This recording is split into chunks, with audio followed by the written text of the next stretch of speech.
Hello दोस्तों, कैसे हैं आप सब। उम्मीद करते हैं आप सभी अच्छे होंगे। दोस्तों, आज की कुमार गौरव सर की करंट अफेयर्स की फुल पत्ती वाली क्लास में पिछले 4 महीने के करंट अफेयर्स के प्रश्नों का रिवीजन कराया गया है। तो इन सभी प्रश्नों को हमने अपने चैनल पर पहले ही अपलोड किया हुआ है। जनवरी से लेकर अगस्त तक के सभी महीने के जो करंट अफेयर्स के प्रश्न हैं उसको हमने पहले ही अपने चैनल पर अपलोड किया हुआ है। आप चैनल पर जाइए, वहाँ प्लेलिस्ट में आपको मंथली करंट अफेयर 2023 के नाम से प्लेलिस्ट मिलेगी। वहाँ पर पिछले 8 महीने के सभी मंथली करंट अफेयर्स के प्रश्न आपको वहाँ पे मिल जाएंगे। सभी प्रश्न वन लाइनर फॉर्मेट में है, तो आपको आसानी से पढ़ने में भी आसानी होगी और आपको आसानी से याद भी हो जाएंगे।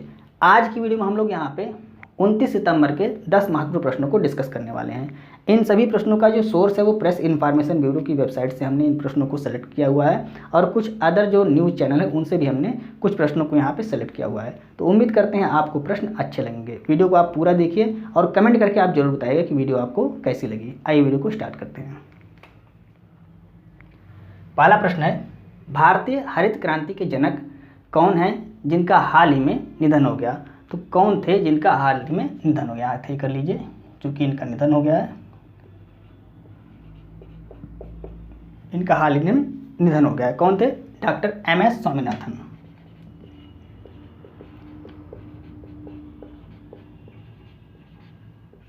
डॉक्टर MS स्वामीनाथन ये भारतीय हरित क्रांति के जनक थे। इनका अभी हाल ही में निधन हो गया है। 98 वर्ष की आयु में इनका निधन हो गया है। जन्म इनका कब हुआ था? 7 अगस्त 1925 को इनका जन्म हुआ था। इसको भी आपको याद रखना है।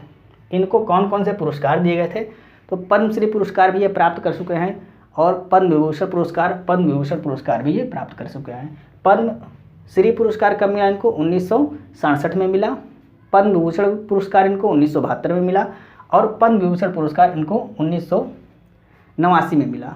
विश्व खाद्य पुरस्कार भी इनको प्राप्त हुआ था। कब मिला था? 1987 में इनको विश्व खाद्य पुरस्कार भी प्राप्त हुआ था। ये सभी पुरस्कार हैं, इसके बारे में आपको जानकारी होनी चाहिए, आप इसको नोट कर लीजिए। अगर आपसे पूछता है विश्व में हरित क्रांति के जनक किसको कहा जाता है, तो नॉर्मन बोरलॉग। भारत में MS स्वामीनाथन और विश्व में नॉर्मन बोरलॉग। अब आइए हम दूसरे प्रश्न को डिस्कस करते हैं।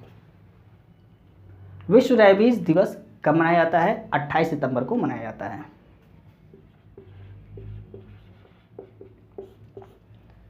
विश्व रेबीज दिवस कब मनाया जाता है? 28 सितंबर को मनाया जाता है। इसे हाइड्रोफोबिया भी कहते हैं। हाइड्रोफोबिया का मतलब क्या होता है? इसमें पानी से डर लगता है। फोबिया का मतलब होता है डर लगना। फोबिया का मतलब क्या होता है? डर लगना। किससे डर लगता है? यहाँ पे पानी से इसमें डर लगता है। हाइड्रोफोबिया किससे होता है? ये वायरस से होने वाली बीमारी है। हाइड्रोफोबिया ये किससे होती है? वायरस से होने वाली बीमारी है और कुत्तों के काटने से यह बीमारी होती है। अगर आपसे पूछता है रेबीज के टीके की खोज किसने की थी, तो लुई पास्चर ने रेबीज के टीके की खोज की थी। यह भी आपको याद रखना है। आइए हम नेक्स्ट प्रश्न को डिस्कस करते हैं। नई दिल्ली में आकांक्षी ब्लॉकों के लिए संकल्प सप्ताह कार्यक्रम की शुरुआत किसके द्वारा की जाएगी? तो प्रधानमंत्री मोदी जी द्वारा इसकी शुरुआत की जाएगी।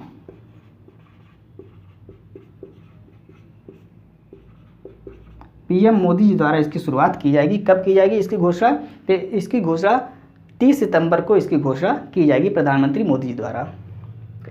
यह एस्पिरेशनल ब्लॉक प्रोग्राम है। ABP का मतलब क्या होता है? ABP इसका मतलब क्या है? एस्पिरेशनल ब्लॉक प्रोग्राम है। यह कैसा प्रोग्राम? जो संकल्प सप्ताह या एक एस्पिरेशनल ब्लॉक प्रोग्राम है। इसमें 500 आकांक्षी ब्लॉकों में यह जो सप्ताह है वो मनाया जाएगा। तो 500 आकांक्षी ब्लॉकों में संकल्प सप्ताह मनाया जाएगा। ये है क्या? इसकी शुरुआत मतलब यह सप्ताह कब से कब तक मनाया जाएगा? तो 3 से 9 अक्टूबर तक यह सप्ताह मनाया जाएगा। जो संकल्प सप्ताह है वो 3 से 9 अक्टूबर तक मनाया जाएगा। इसकी घोषणा 30 सितंबर को प्रधानमंत्री मोदी द्वारा की जाएगी और यह एस्पिरेशनल ब्लॉक प्रोग्राम है। उद्देश्य क्या है इसका? तो उद्देश्य है नागरिकों के जीवन की गुणवत्ता को बढ़ाना इसका उद्देश्य है। इसके लिए क्या किया जाएगा?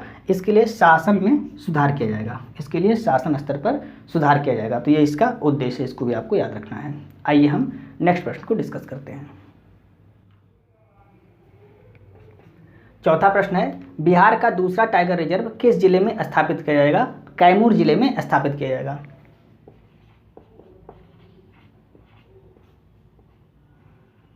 कैमूर जिले में बिहार का दूसरा टाइगर रिजर्व स्थापित किया जाएगा। अभी तक बिहार में एकमात्र टाइगर रिजर्व कौन सा था? Valmiki tiger reserve. ये किस जिले में स्थित था? पश्चिमी चंपारण जिले में स्थित था। अब बिहार का दूसरा टाइगर रिजर्व घोषित किया गया है कैमूर अभ्यारण्य को बिहार का दूसरा टाइगर रिजर्व घोषित किया गया, आपको याद रखना है। नेक्स्ट प्रश्न देखते हैं। 19वें एशियाई खेलों में महिलाओं की 10 मीटर एयर पिस्टल व्यक्तिगत स्पर्धा में स्वर्ण पदक किसने जीता है? पलक ने जीत लिया है, ये भारतीय खिलाड़ी हैं।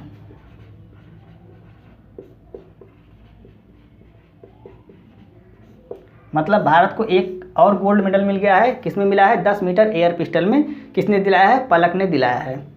भारतीय, यह क्या है? ये भारतीय निशानेबाज हैं, आपको याद रखना है। 10 मीटर अभी आपने इससे पहले देखा था,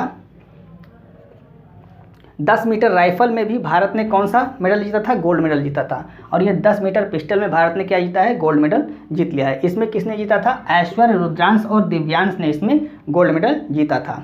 यहाँ पर एक प्रश्न और है, 10 मीटर एयर पिस्टल, मतलब इसी स्पर्धा में, ये टीम स्पर्धा है, ये क्या थी? ये व्यक्तिगत थी, और ये टीम स्पर्धा में भारत ने सिल्वर मेडल जीता है। इसको भी आपको याद रखना है। टीम में कौन कौन थे? दिव्या, ईशा और पलक, ये 3 लोग इस टीम में शामिल थे और उन्होंने रजत पदक जीता है। तो टीम स्पर्धा में रजत पदक जीता है भारत ने, और व्यक्तिगत स्पर्धा में इसमें क्या जीता है? गोल्ड मेडल भारत ने जीत लिया है। तो दोनों आपको याद रखना है। नेक्स्ट प्रश्न देखते हैं। 19वें एशियाई खेलों में 50 मीटर राइफल 3P टीम स्पर्धा में किसने स्वर्ण पदक जीता है? तो भारत ने इसमें स्वर्ण पदक जीत लिया है। टीम में कौन कौन शामिल थे? तो टीम में स्वप्निल, ऐश्वर्य और अखिल, ये लोग टीम में शामिल थे। इन्होंने भारत को एक और गोल्ड मेडल दिला दिया है। अभी आपने पढ़ा हुआ था कल की वीडियो में, 50 मीटर राइफल 3P व्यक्तिगत स्पर्धा में, इसमें भी भारत ने क्या जीता था? गोल्ड मेडल जीता था। किसने दिलाया था व्यक्तिगत में? सिफत कौर समरा ने गोल्ड मेडल भारत को दिलाया था। तो इसमें भारत ने व्यक्तिगत स्पर्धा में भी गोल्ड मेडल जीत लिया है, और टीम स्पर्धा में भी भारत ने गोल्ड मेडल जीत लिया है। किसमें? 50 मीटर राइफल 3P टीम स्पर्धा में भी गोल्ड मेडल, और 50 मीटर राइफल 3P व्यक्तिगत स्पर्धा में भी भारत ने गोल्ड मेडल जीत लिया है। व्यक्तिगत में किसने दिलाया है? सिफत कौर समरा ने भारत को गोल्ड मेडल दिलाया है। भारतीय टीम की ध्वजवाहक कौन थी? 19वां जो एशियाई खेल जब इसका शुरुआत हो रहा था, तो उसमें भारतीय टीम की ध्वजवाहक कौन थी? हरमनप्रीत कौर, ये पुरुष हैं, और लवलीना बोरगोहन ये महिला हैं। ये बॉक्सिंग की खिलाड़ी हैं और ये हॉकी की खिलाड़ी हैं, आपको याद रखना है। आइए हम नेक्स्ट प्रश्न को डिस्कस करते हैं। 7वां प्रश्न है, हाल ही में किस राज्य के 100% गाँव ने ODF प्लस का दर्जा प्राप्त किया है? उत्तर प्रदेश के 100% गाँव ने ODF प्लस का दर्जा प्राप्त कर लिया है। यूपी आपका राइट आंसर हो जाएगा। ODF का मतलब क्या होता है? खुले में शौच मुक्त, और ODF प्लस का मतलब क्या होता है? खुले में शौच मुक्त और उसका अपशिष्ट प्रबंधन, जो अपशिष्ट है उसका प्रबंधन करना, ये ODF प्लस हो जाता है। तो ODF प्लस का मतलब क्या हो गया? खुले में शौच मुक्त भी हो गया और जो अपशिष्ट है उसका प्रबंधन भी हो गया, तो आपको ODF प्लस का दर्जा प्राप्त हो जाएगा। तो ऐसा करने वाला उत्तर प्रदेश हो गया है, जिसको 100% गाँव को ODF प्लस का दर्जा प्राप्त हो गया है। अभी हाल ही में आपने पढ़ा था भारत के कितने प्रतिशत गाँव को ODF प्लस का दर्जा प्राप्त हुआ है? 75% गाँव को ODF प्लस का दर्जा प्राप्त हुआ है, और 2024-25 तक इसको 100% करने की इसका लक्ष्य रखा गया है। नेक्स्ट प्रश्न है, हाल ही में इंटेल इंडिया का अध्यक्ष किसे बनाया गया है? गोकुल सुब्रमण्यम को बनाया गया है।